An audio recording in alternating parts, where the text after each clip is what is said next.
My name is Rachel. I'm 36, and I grew up on 120 acres of farmland that my grandfather cleared with his own hands back in the 1950s. That farm wasn't just land to our family. It was the whole story of who we were. Every birthday, every holiday, every hard winter, that farm sat in the middle of it, and for most of my life, I thought it would always be there. The one steady thing none of us would ever have to fight over. I was wrong about that, and I found out just how wrong on a random Tuesday afternoon when a woman from the county recorder's office called me and asked if I remembered signing a document 6 months earlier.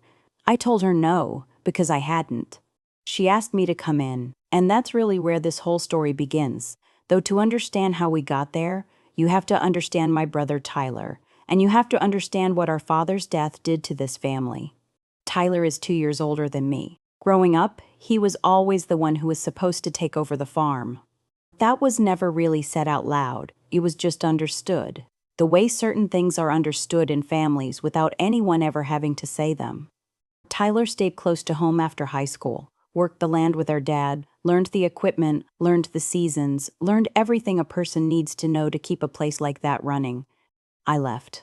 I went to college 2 states away, became an accountant, built a life in the city, got married, had 2 kids. I loved the farm, I visited every chance I got, but nobody expected me to run it, and I never expected to either. Our dad passed away almost 3 years ago now. Heart attack, sudden, no warning, the kind of death that doesn't give you any time to prepare for what comes after.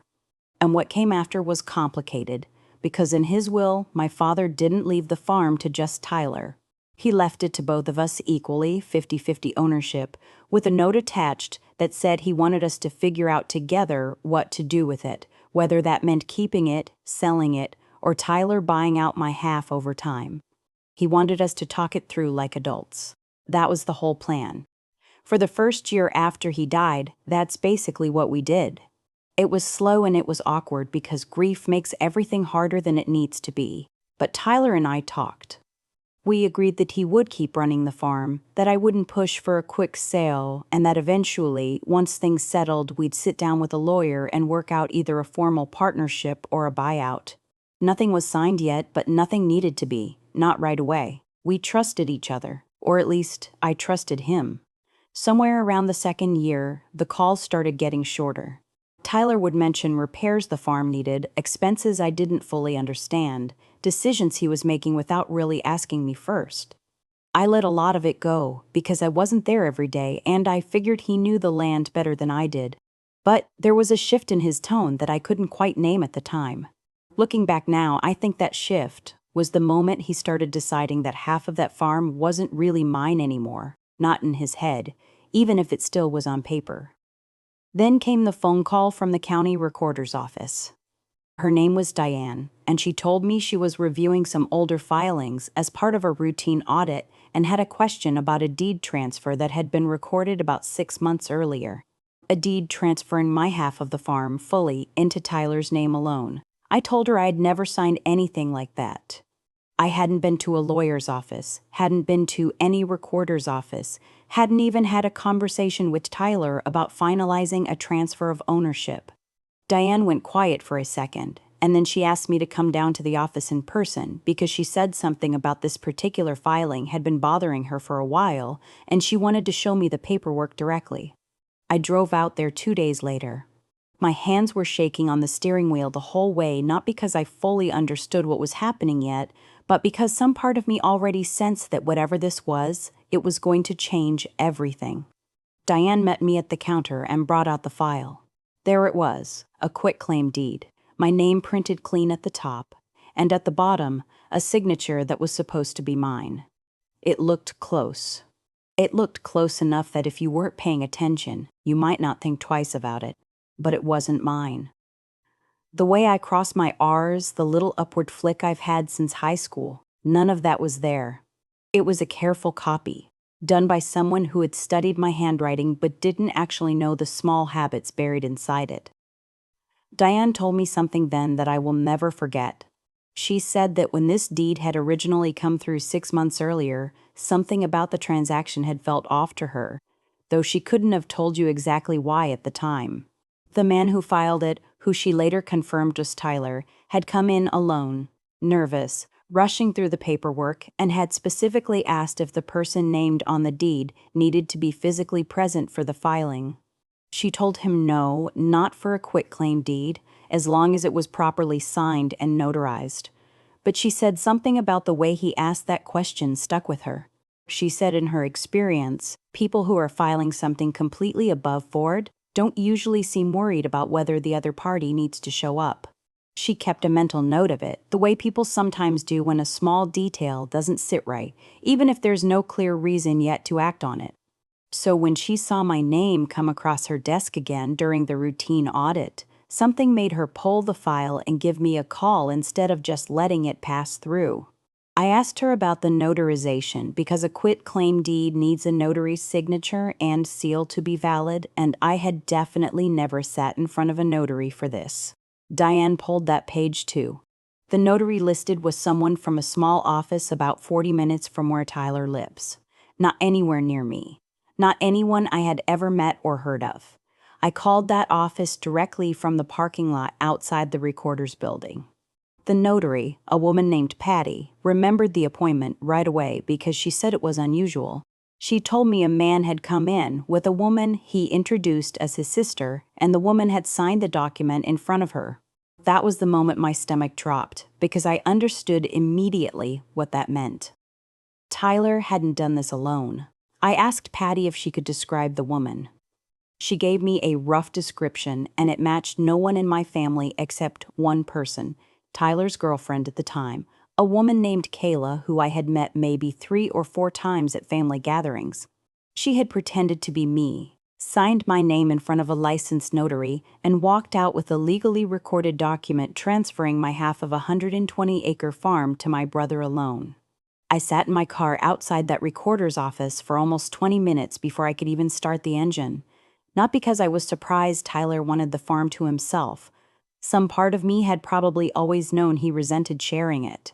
What broke something in me was realizing how far he was willing to go and who he was willing to involve, to take it without ever having to have an honest conversation with me about it. I didn't call him that day.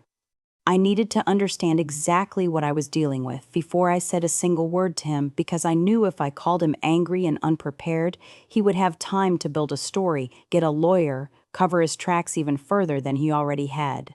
So instead, I went back to Diane the next morning and asked her, calmly, what my options were. She told me that because I could prove I never signed the deed, and because there was a notary willing to admit on record that she had notarized a signature from someone who was not actually me, this wasn't just a family disagreement anymore. This was forgery. This was fraud on a legal document.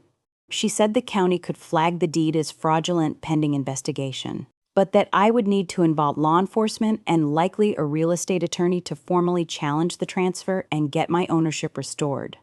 I hired an attorney within the week. Her name was Louise, and when I laid out everything Diane had told me, along with Patty's statement about the woman posing as me, Louise said this was actually one of the more straightforward fraud cases she'd seen, specifically because the evidence trail was so clean. A notary willing to testify. A recorder who remembered the original filing well enough to flag it months later. A forged signature that didn't match decades of my actual handwriting on file with things like my driver's license and old family documents. Louise sent Tyler a formal letter first, laying out what we knew before we escalated anything to the police. I wanted to give him one chance to just tell the truth, even though I already knew what the truth was. He called me 2 days after receiving it, and for the first time in almost a year, he didn't try to talk around anything. He told me he panicked. Said he'd taken out a loan against the farm to cover some bad decisions with equipment and expansion plans that hadn't worked out the way he thought they would, and the bank needed full ownership on file before they'd approve the amount he needed.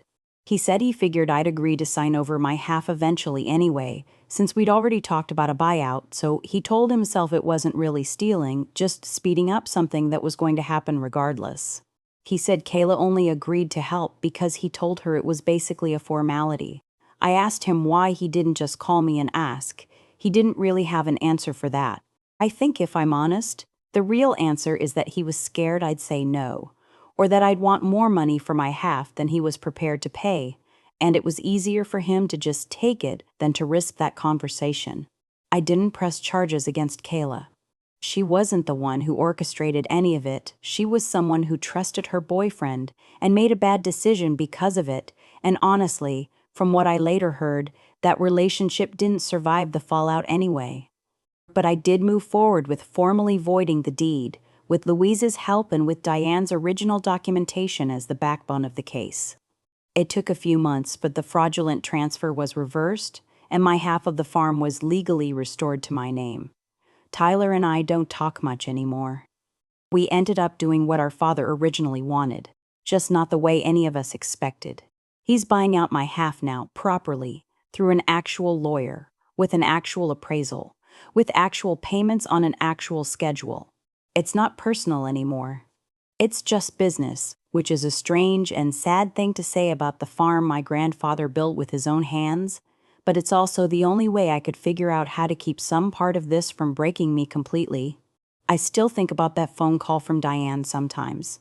If she hadn't remembered something felt off about a nervous man filing paperwork alone 6 months earlier, if she hadn't kept that small detail in the back of her mind long enough to check it again during a routine audit, I might never have known what happened to my half of that land until it was far too late to do anything about it. Sometimes the people who save you are strangers doing their job carefully, noticing the small things everyone else would have let slide.